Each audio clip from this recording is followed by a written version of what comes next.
Here is a complete interview of one of the successful candidates for the civil services. Now, Mr. Javed Usmani. Yes, sir. You have a rather surprising record. Excellent from intermediate onwards. Thank you, sir. And, no, all around, sir. No, sorry. High school, intermediate, BSc. But then after doing physics, chemistry and mathematics, he branched off to management. Yes, sir. He didn't think of continuing in physics or chemistry or mathematics, one of the sciences. I thought so, but at that point in time I thought that MBA would be better. I see. Because after BSc, Yes. I thought of two alternatives insofar as job is concerned. The IAS and the private sector management. And since my age was not enough to make me eligible for the IAS, I had to wait for 3 years anyway at that time. So I thought that I'll go through both the alternatives, that is do my MBA, work in the private sector, and then appear at the IAS. Now you did join the private sector. I did think, sir, of doing research in physics for some time, but after that I dropped that idea, and then I had two alternatives in front of me, either appearing for the IAS examination or going in for a management career in the private sector. Since I could not have been eligible in terms of age for appearing in the examination for 3 more years, I thought I might still do MBA, see what the private sector is like, and later appear at the IAS. I see. Now you have worked in Madura courts Yes, for sir. some time as management trainee.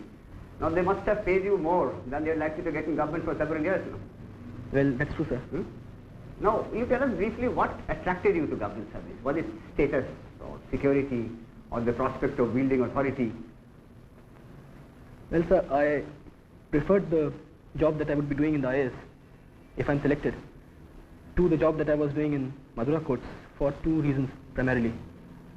Number one, I personally feel that the IAS offers a lot of variety. That is, your job keeps on changing in a substantial manner from time to time. While in the private sector, I was in the marketing division of Madura courts, and I would have been a marketing man all my life, which might have got a little boring towards the end. I see. And the second and more important reason is that I feel that this job would give me more satisfaction in terms of a sense of achievement than a job in the private sector. Although it's an exciting job there also, but this is more challenging and more satisfying, I see.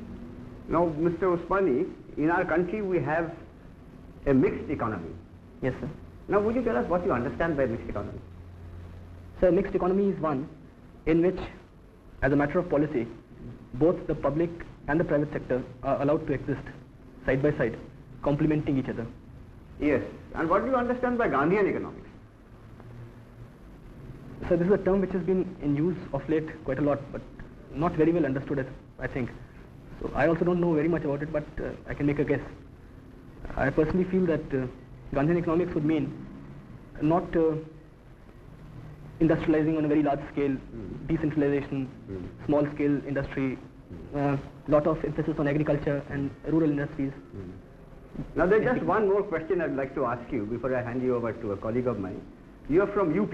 Yes, sir. Now, do you think UP is too large a state to be administered properly, or should be broken up into 2 or 3 states?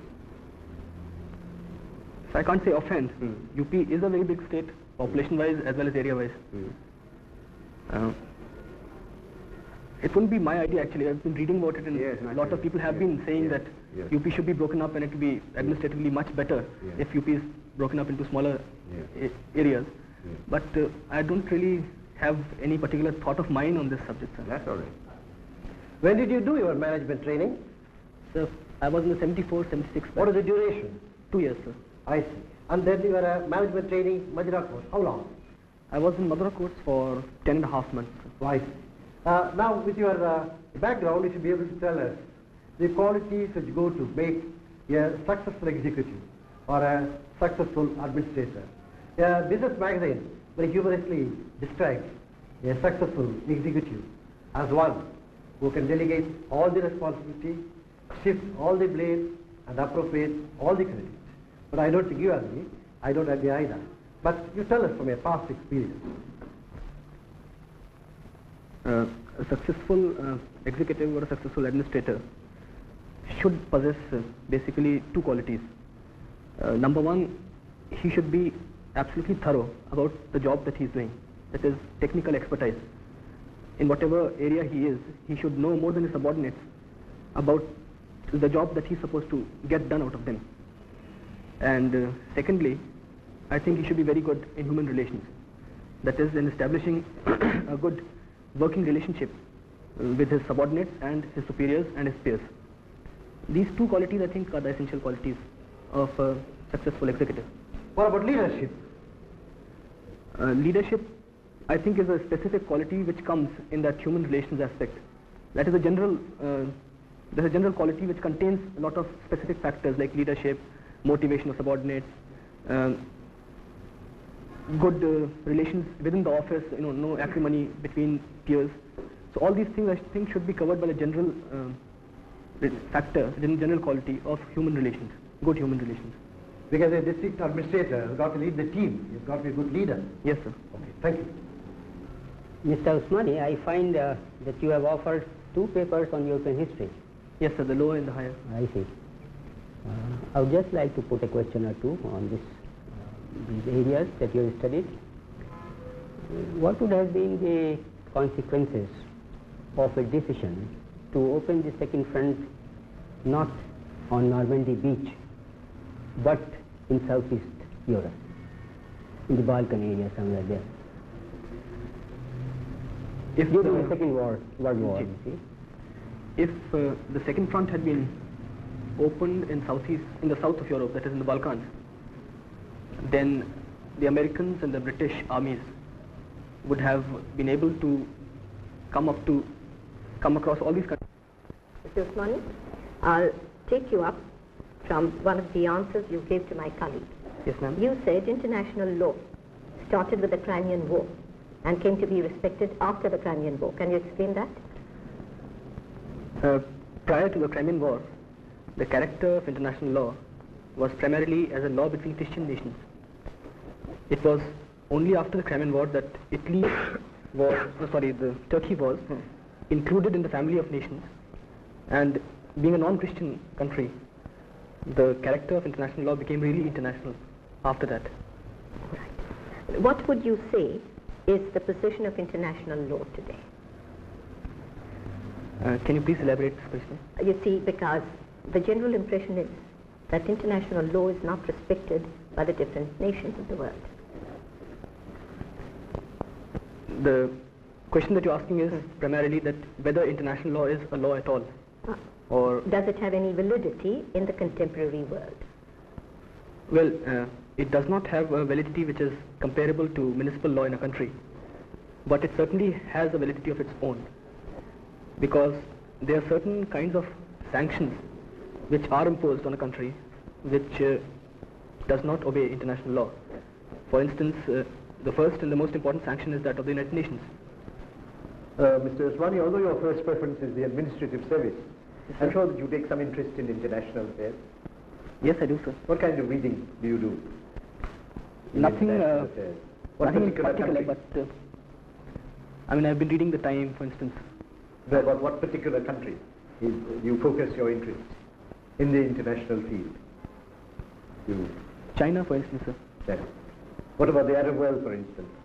I'm interested in that also. You know, because in November last, a very historic trip was made by President Sadat to Israel. Yes, sir. What kind of significance do you see in that? Could you evaluate for us how do you see that trip of Sadat? So by making the trip, Sadat, in a way, gave de facto recognition to Israel. Not de jure, but de facto recognized that Israel is a country which exists. Till then, the Arab world has had more or less negated the existence of Israel. They had not been willing to accept that Israel exists. So that is the significance of But Israel. it has caused a lot of hostility in the rest of the Arab world. Do you think he'd be able to pull it off, so to speak? You know, a lot of countries like Saudi Arabia Yes, sir. and Jordan Syria. helping him, Syria. So you don't think it's too much of a risk?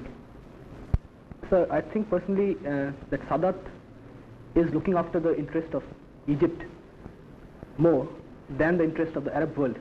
That is, he is going away from the course that Nasser had laid for Egypt Yes. as a leader of the Arab world. Yes. And by making this move, he has sort of taken a decision that Egyptian interest should also be taken into account. Javed, I see here that you studied for some time in Government Inter-College Bareilly. Yes, sir. I give you a small situation round about Bareilly. Yes, sir. Now, supposing you are living in a village between river Ramganga and Bareilly, and you have qualified for this interview. Sir. And you have planned to leave early in the morning, 3 o'clock, 3 a.m., to catch the train from Bareilly to reach here for this interview this morning by 10 o'clock. When you are getting ready, you see or you hear a lot of noise from the nearby Band or river Ramganga, which was in spate, and water is gushing towards your village. Your quick appreciation is that the village, which consists of kacha houses, population about 1,000, will be washed away. You are the eldest son of the village sarpanch. You have to plan your next plan of action, and I want to see your reaction.